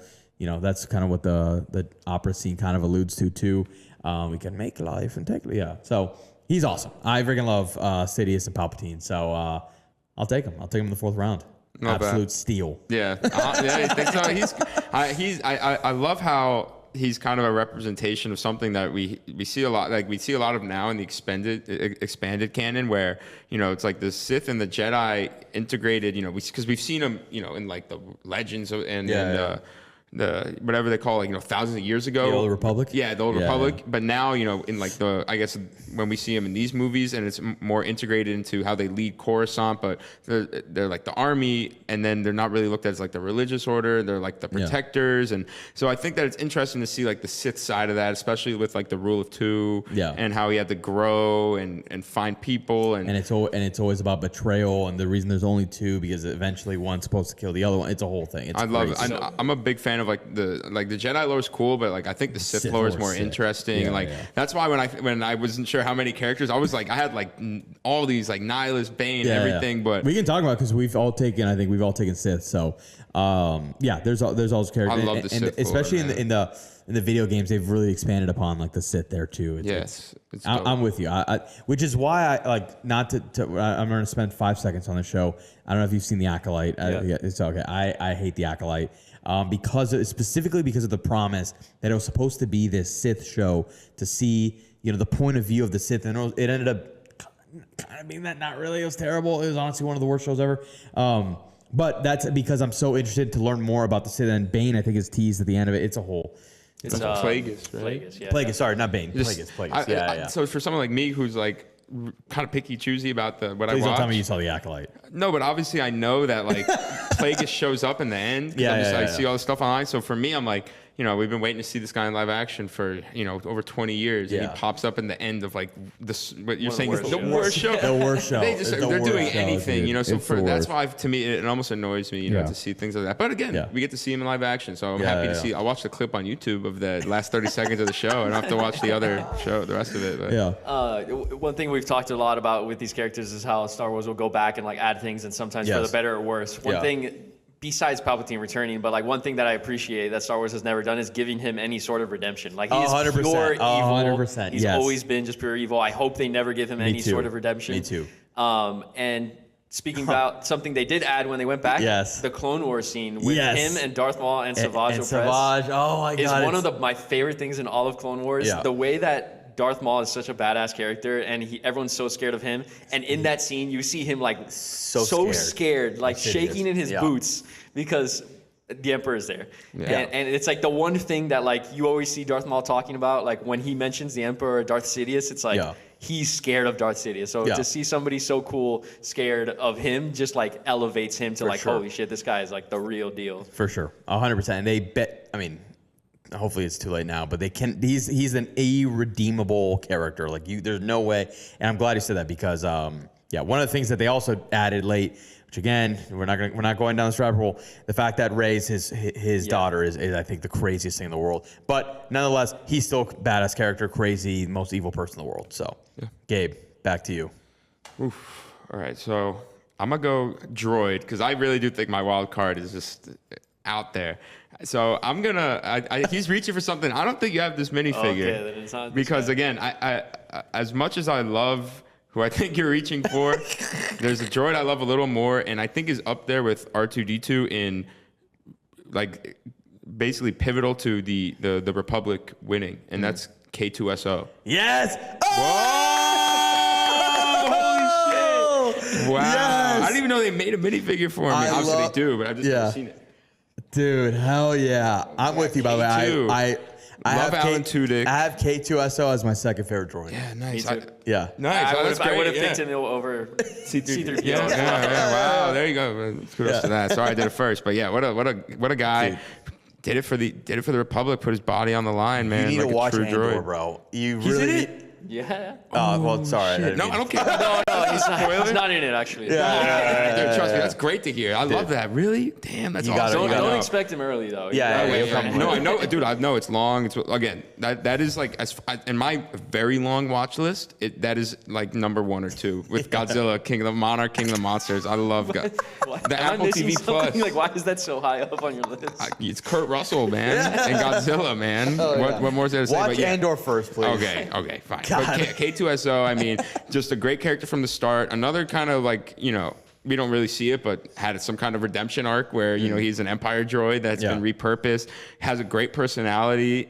He's great. Another thing similar to Mandalorian that has, elements and shadows of what people love from the original actually realized well into the modern era of Star Wars, which is rare and far and few in between. He's one of, I think, the most glaring examples of something done right. Again, Rogue One has so many positives, but he's one of the favorites.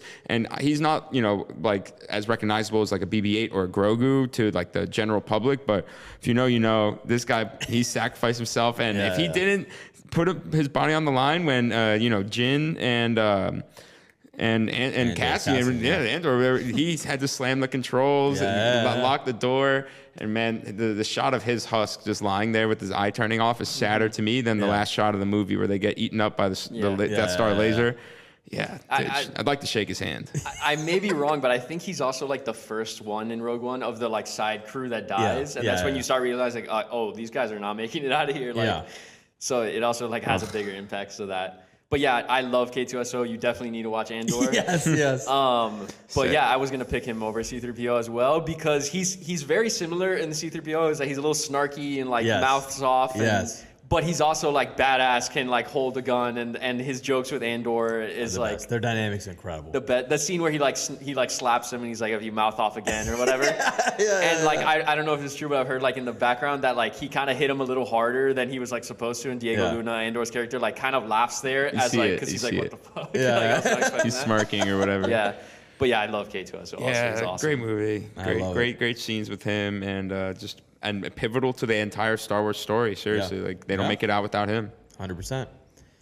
All right, Lucas, fourth pick. Right. Yeah, well, it's pretty obvious. I'm gonna go C3PO. I guess it's fitting given Come on, that you have I'm the wearing shirt this on. shirt. Hell yeah.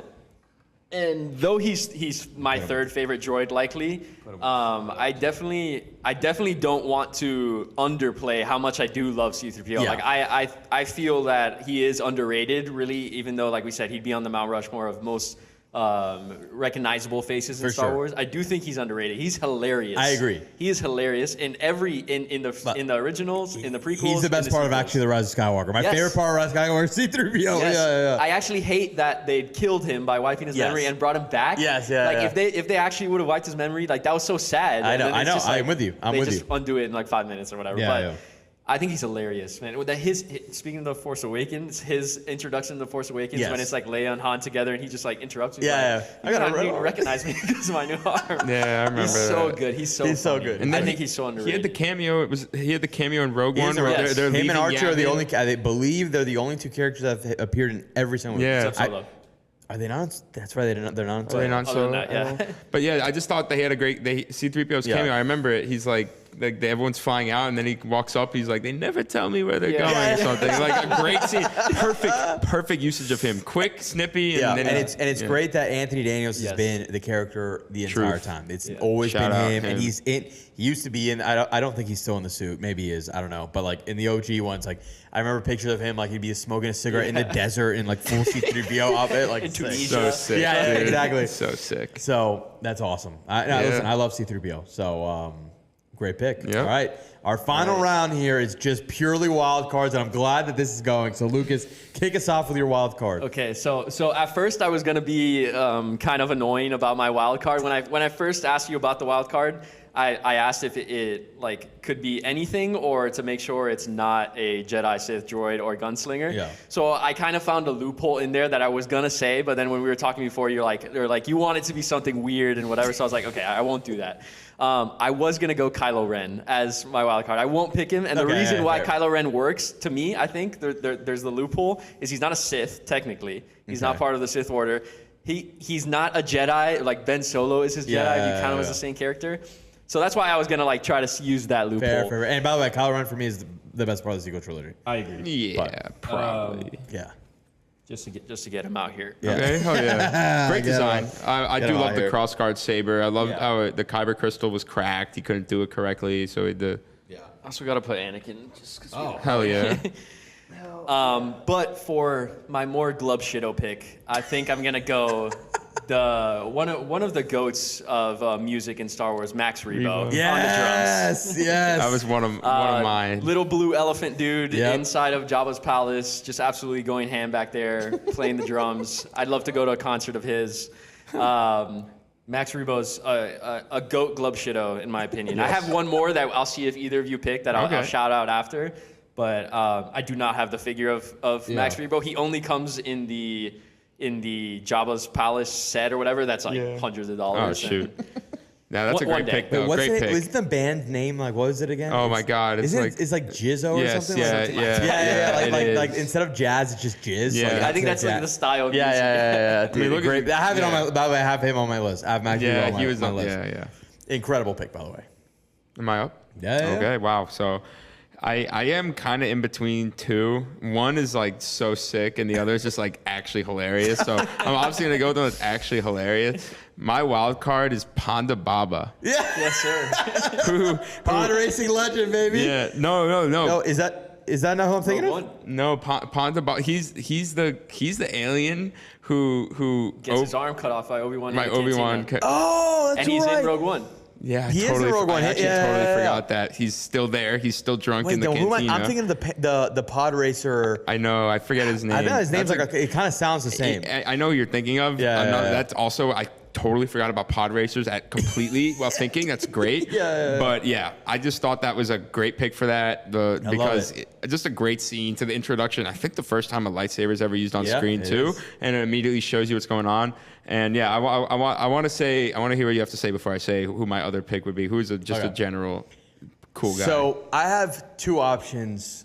I have one that I'm going to go with, but you guys can feel free if you think he falls under the gunslinger category, feel free to correct me. But I have to go with my guy, Hondo Ohnaka. Yeah. Hondo Ohnaka, the space pirate. Yeah, I'm yeah. Hondo's I like that. blockbuster. Hondo Ohnaka is my wildcard pick. One of the yeah. coolest characters. He starts off as he's a pirate through and through, but then as his kind of character goes through between Clone Wars and Rebels, he's now even in Galaxy's Edge. He's the he has an animatronic, exactly, right? Yeah.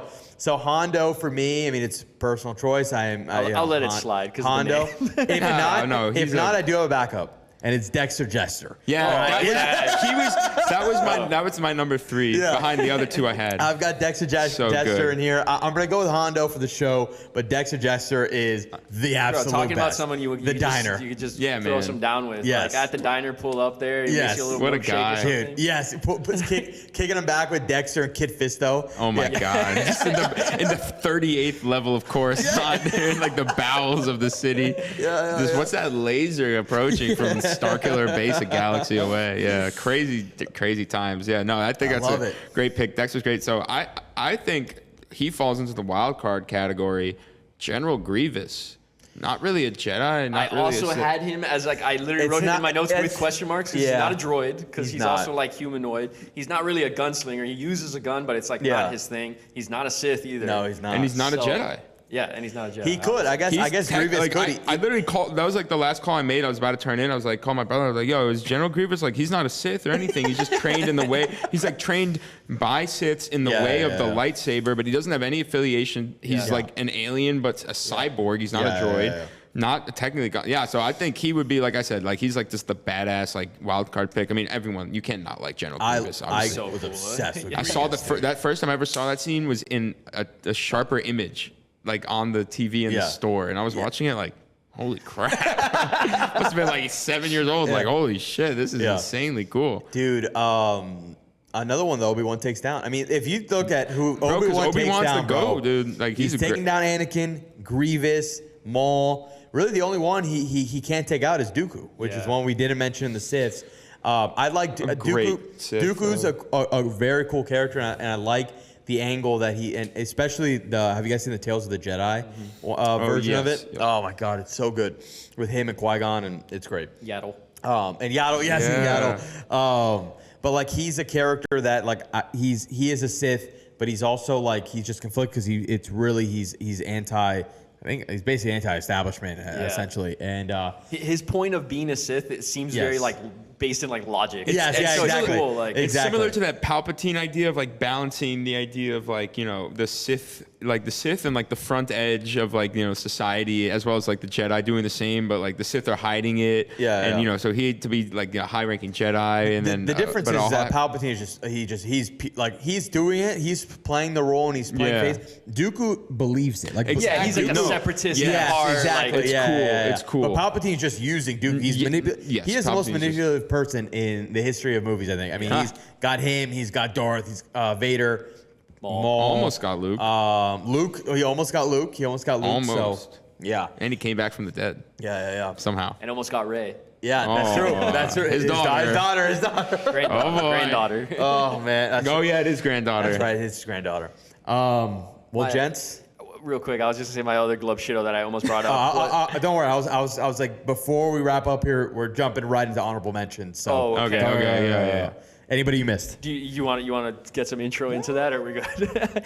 Go for it, Luke. Well, I was gonna say my honorable mention of a glove shitto was where I think like the glove shitto term, like the term glove shitto kind of originated, is Babu Frik. Yes. In the Rise of Skywalker, Yes, I kind of think yes. him being a thing was what kind of started people being like Babu Frik, like this random ass little droid who's like, again, in that C-3PO scene. But he was my other like honorable mention. I love it. People that didn't get chosen. Bring him out. Bring him out. Nice. I don't have my Yoda figure. I don't know where it is, so I just have a Yoda. Hell yeah. Non-Lego figure. The first time he's the biggest character. Yeah. he's got it. I love it. Let's see. great. Honestly, you might just go through them all here, so let's see. Leia. Yep. God, you got her in the outfit too. Jesus Christ. It was that or Jesus Christ, Luke. It was that or her Endor outfit, and I felt like that one wasn't as I don't know. I love the Endor scenes. They always have a soft spot in my heart. Leia's incredible. She's an incredible character. Of course. So. What a story arc too. Yeah. Another thing that I did kind of like a Rise of Skywalker, I did like Leia, that she was a Jedi and kind of just like decided against it. But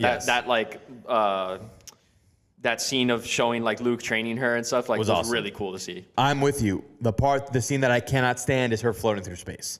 I don't mind that either. The Mary Poppins scene, dude, that's not even possible. That's not even weird, possible. yeah. She's dead. Yeah, but she's a Jedi.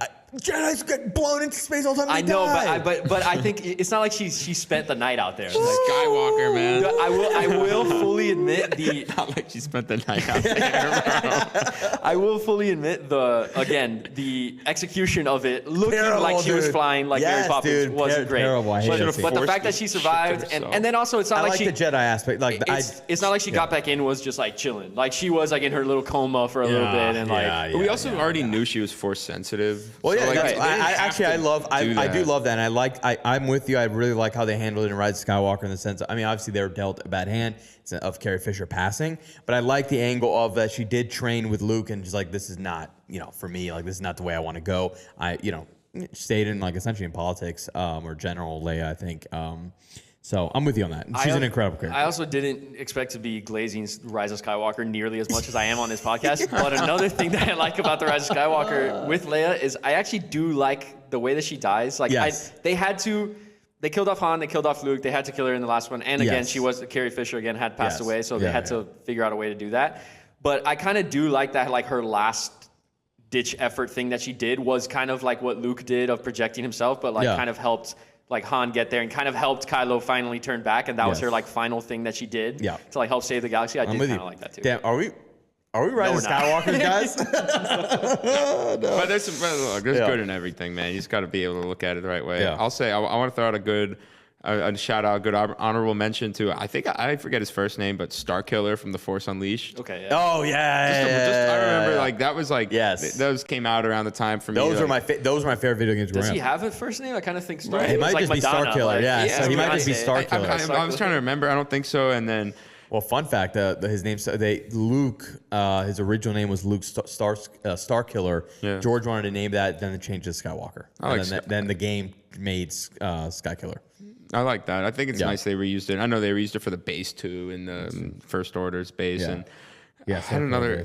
I just want to shout out to a big fan of Darth Nihilus because I'm pretty sure he's just like a Force ghost possessing a mask and he's just like existing in that form. If I'm correct, I'm pretty sure it's basically I what it honestly is. don't know much about like Legends lore. of the Okay, Sith. okay. I'm pretty sure that if I'm correct, Darth Nihilus is literally just a Force like essence of like the Sith, and he basically like inherits like a mask, and he's like that's how he operates. If I'm correct, and he's just really cool that way. And Darth Bane is also really cool. Kind of an interesting way like his arc ends, but I think it's cool he invented the rule of two. And the period he was in, and how he had to escape and like join the Sith legions and all that. So shout out Legends, man. I'm a big fan of that. Yeah, could never read all that stuff, but. I have BB-8 I see here. BB-8 there. Another great part of this. Yes. sequel, Yes, I think. Shout I agree. out I agree. BB-8. I agree. I want to see who else is in this. Last in this two, bag. we've talked about him a good amount. Yeah, Chewbacca. Give him his medal, man. Come Yeah, on. yes, he did get it. He got it. and maybe an underrated movie now. Oh my god, I do remember that scene vividly though.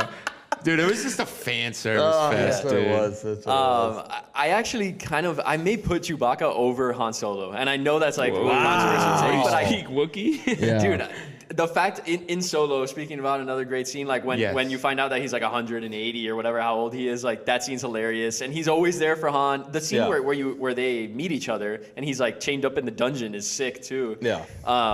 I don't know. He's also really funny in The Last Jedi. Like I like him throughout all the sequels. His fake out death in Rise of Skywalker. There you go. That's something shitty from The Rise of Skywalker. But yeah, I like Chewie a lot. He was on my list, my short list for gunslingers. And then the last person I got here, we haven't really talked too much about him, but Grogu. Yeah. It's awesome. Grogu. I mean, yeah, Grogu's probably nowadays, if you ask people, he's probably one of the most famous characters right now. So Good on Disney for finding an IP that's smart and not too like in your face about fan service, but making it something that's like marketable on like just saying like Mando as like a nickname works. It's great. I've just got two honorable mentions, two people I had on my list. One Jedi, one gun wielder. For Jedi, I am going to Ahsoka Tano.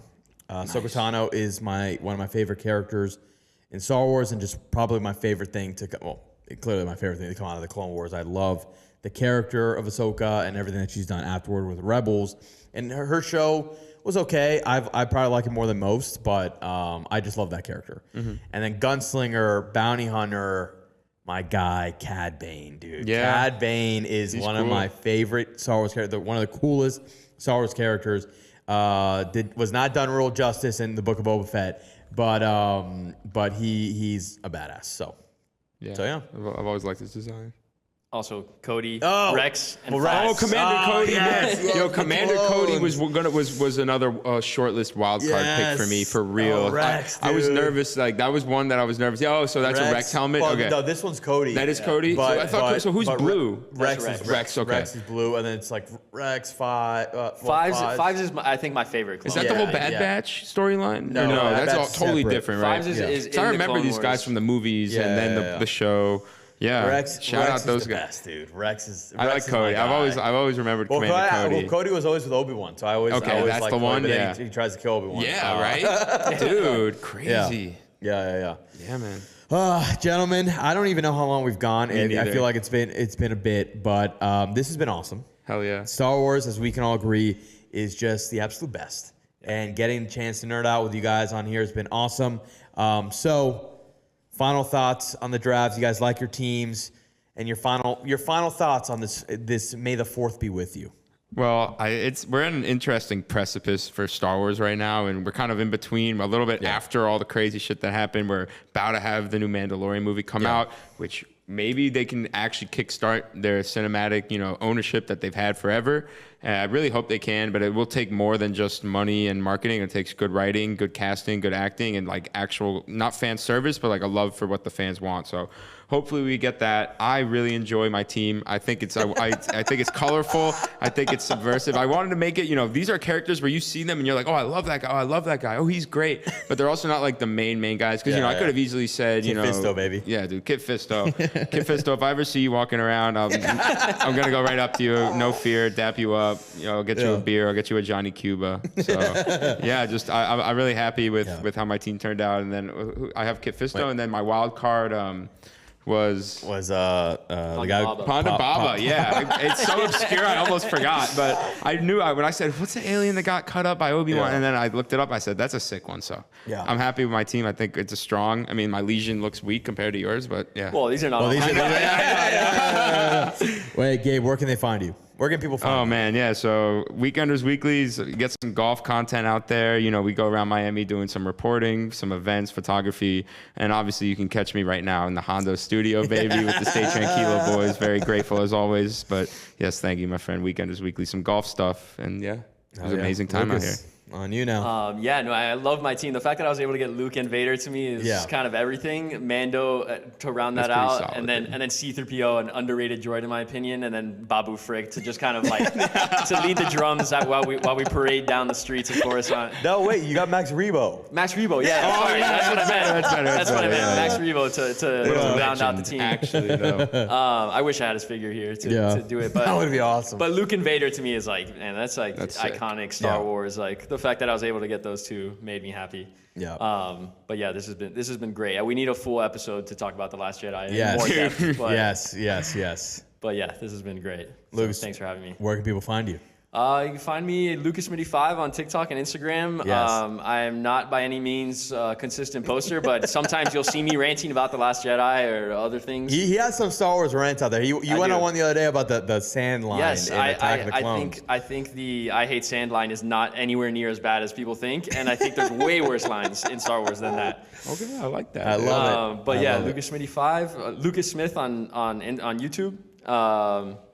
Other than that, I'll be around the city with Mystery 305, Homegrown Media. If you need a restaurant marketing, let us know. Hell yeah. But yeah, this has been awesome. Gents, this has absolutely been awesome. Like I mentioned, this is just the kickoff to one. This is a 1 year. You guys, honored to have you guys here on the 1 year honored, episode. bro. Come on, 1 year. Let's go. I'll give it up for you real quick, dude. Come on. This is awesome. Kicking off a month that we're going to be doing a ton of Star Wars content. Hell yeah. All the way leading up to Mandalorian and Grogu. So if you made it this far, we appreciate you over here. If you can hit us with a like, comment, and subscribe. Follow us on Instagram and TikTok. Follow these two gentlemen. And as always, we'll see you at the movies.